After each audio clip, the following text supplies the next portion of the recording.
Hi, Mr. Jason. Hello. Welcome to this show. We interview great educator. Please be seated. Thank you. I am so glad that you invited me, Miss Riley. They have always told me how beautiful you are and what a generous, gracious person you are and what a big person you are. I'm so glad to see you in person. You are really very big.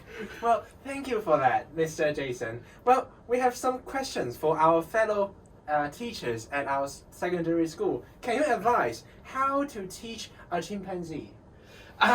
Chimpanzees. Teaching chimpanzees is actually a very real problem for many teachers. Because most of the time we can't really tell the difference between children of humans and children of monkeys. So the best way to teach chimpanzees is actually to teach them like human children. In fact, the best way to first find out the difference between them, the quieter ones are the chimpanzees. I see. Right, so you teach them by giving them good things like bananas and oranges, and they will start listening. Well, in your famous paper, Teaching the Gorillas, and you have your subject, the gorillas, who is a female young chimpanzee, have demonstrated great skill in speaking with humans. How do you teach him to speak? I'm so glad you brought up the gorillas. The gorillas are different from the gorillas. The gorillas are a subspecies almost remotely related to the gorillas, except that the gorillas live only in the forests of Hong Kong, mostly in the Tuen Mun area. Sometimes you can find some of them in Sam Shui Po, and they typically like to go to universities like Hong Kong Baptist Universities and so on. And that famous paper was actually conducted at Baptist University. The gorillas whom I worked with, I'm sorry, I couldn't remember which case specifically were you talking about? There were 4. Well, I was talking about the third case where the gorilla can write on a scriptwriter, and the result reads, "I hate you, my researcher." Oh, that was actually a test on antipathy. You see, gorillas, being a remote species of gorillas, evolved love beyond the bonobos, and they love people so much that we need to teach them something about antipathy, about hate. Because in Hong Kong, if you just love everybody, you're just gonna die very quickly, right? There are people whom you have to be able to express hatred. So we played a game with them, and then eventually became successful in cultivating antipathy. Well, thank you, Mr. Jason. Tonight, I think our teachers will learn very much about how to teach gorillas to speak. Well, thank you. Well, I'm so glad again to see you, Miss Riley. I forgot to mention to everyone that Miss Riley was case number 4 of the gorillas. Well, I hate my researchers. You did that too! Oh, this is great. Let's go have a drink. Everybody, welcome Mr. V! And Mr. V is coming to our show tonight.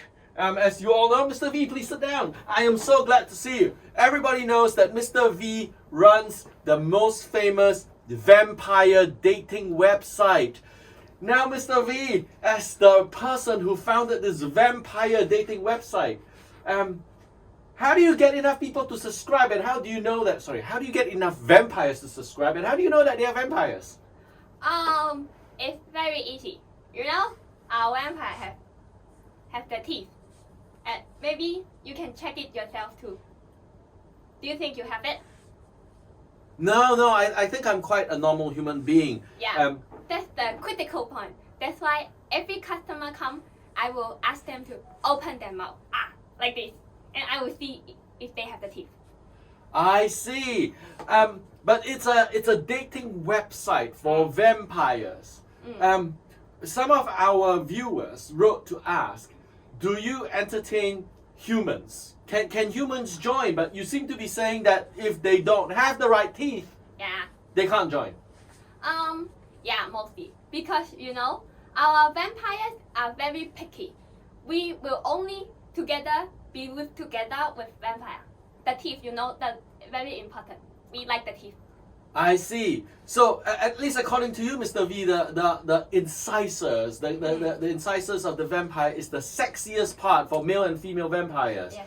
But we need a clarification here. I recently interviewed a vampire slaying expert. I'm sorry, the vampire slayers and it's killing your customers. Yeah. But he said that vampires cannot reproduce. So why do they date if they cannot marry? You know, vampires are so romantic. I know who you are talking about, the favors. That's just an like logic thinking idiot. I know him well. I have known him for like for 40 years already. Yeah, I know him well. And he killed a lot of my company. I hate him so much. And then referring back to your question, our vampires love to see the teeth. We take it as the symbol of love and romantic. The longer we have, the more romantic we are. Wait a minute. You keep saying we. So you are a vampire? What? You don't know? Wait. So you had dinner, right? You're not. Cause you mentioned that, I think I am a bit hungry.